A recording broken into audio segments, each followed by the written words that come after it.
How are we doing, guys? Welcome to another quick wake-up workout call with me, Coach David. I hope you're all keeping well this week. I wanted to talk a little bit today about change. There's that old cliche about how the only constant in life is change, and we're all dealing with changed circumstances at the moment. And probably almost all of us are having to deal with changing up our workouts. Maybe in doing them in a different environment or with different people around, certainly with different equipment than we're used to using. Now that, we can actually split that on its head and see that as a real positive. One of the things we want to do regularly is change our workouts. Okay, maybe not to this extent every time, however, changing them can be really beneficial in many ways. We'll get started with some workouts of our own. We'll do a few exercises this morning as well. So we're going to start off with a back widow. So what we do here is down into this kind of position, knees bent, feet are flat on the floor, back on the floor, arms about 45 degrees from the body, and from here we're going to push those elbows into the floor, driving the back off the floor. Okay, so great way to harness and engage some back muscles with just using our body weight. So we're going to push up and back down again. We're going to do 10 reps of these 3 times. Okay, so these are our back widows. Try and keep the chin in a nice neutral position. Don't let it project too far forward, and you'll feel this right across the back. So there's a couple of ways that we usually look to change our workouts. Okay, first one of them, dead simple, changing up the repetition and the sets. So you'll notice with our workouts that the sets tend to change every week. You tend to get more of those to go for every week. And also, if you go further along your weeks of this month's programs, there we go, we'll have a quick relax there. You'll notice that the reps are going to increase as well. Fantastic way to keep changing the stimulus and making it harder for the body. We don't want it to plateau and then stop changing. Okay, so we'll do one more set of these back widows and then we'll move on. So again, just drive those elbows down into the floor, really get the back of the shoulders and the arms working hard. And try, if you can, not to engage the core muscles. We want to try and keep them out of the equation. It's harder, it's easier said than done, I should say.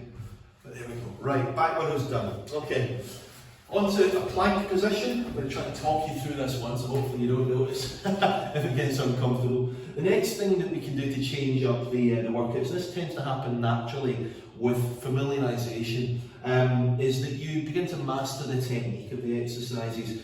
First time doing them on teaching week, we're all a little bit wobbly, going, am I doing this right? Is this exactly how I should be executing this particular movement?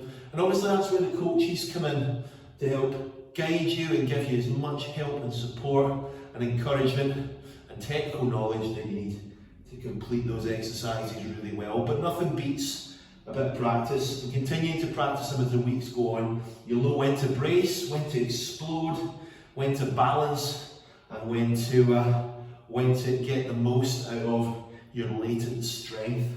So that's the next part of the positive changes you can do to your workout. And it happens naturally with practice, just mastering the technique. Okay, that is, believe it or not, the best part of a minute's worth of a plank. So we'll go on to one more now, one more exercise. We're going to go for some rolling 45s, one of my personal favourites. I love the way it engages the core muscles. It's also quite dynamic, so you actually get a little bit of movement. You might even feel yourself out of breath.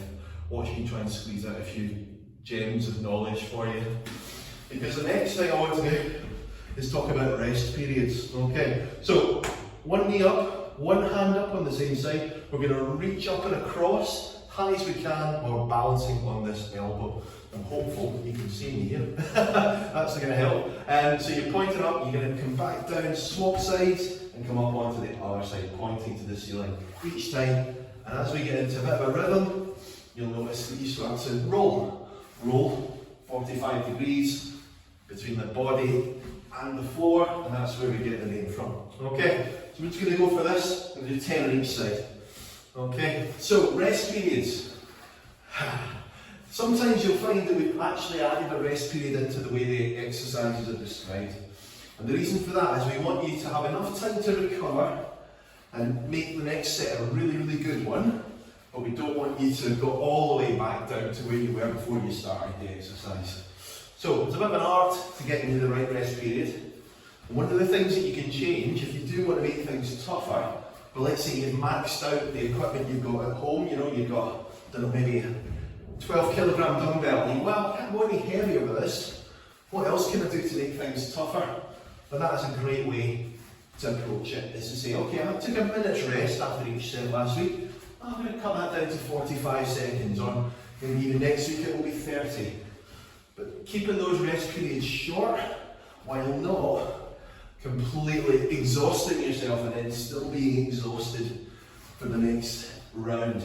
So it's a bit of an art, but of course, like I say, speak to your coaches and get a sense of how it should feel before it's time to start. There's no hard and fast rule.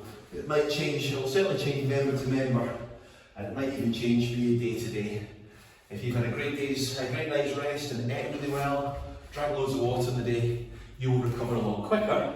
If all those things are the opposite, then clearly you're going to need a bit more time in between sets. Right, okay guys, one last exercise today, and we're going to use squats as a good example of the next thing I'm talking about changing, which is slowing things down. In order to see the squats, I need to just move this camera a little bit. There we go, okay. Hopefully my direction skills are okay, you can see what I'm doing here. So, regular squats, we're going to go for 2 sets of 10, down and then drive back up. Now, when I talk about slowing things down, once you've mastered the technique and you know that you're doing these exercises right, if you start to slow things down in particular phases of the exercise, that in itself is a really positive adaptive change. You'll notice that, for example, in squats, if you slow things down on the way down and then explode back up, you've not changed the exercise, we've not changed the loading, it's still body weight in my example, but eccentric movement, these slowly lengthening muscles, and an explosive concentric movement when the muscles then shorten, makes a huge difference to the impact on the body. You will feel a little bit sorer the next day, don't get me wrong, you're going to be met with the dreaded DOMS, delayed onset muscle soreness, so you have to be prepared for that. But that can be mitigated by good hydration and excellent protein and good nutrition generally. But yeah, that's another really progressive and successful way that you can adapt your workout with really minimal input. All you need to do is remember the count. 1, 2, 3, 1.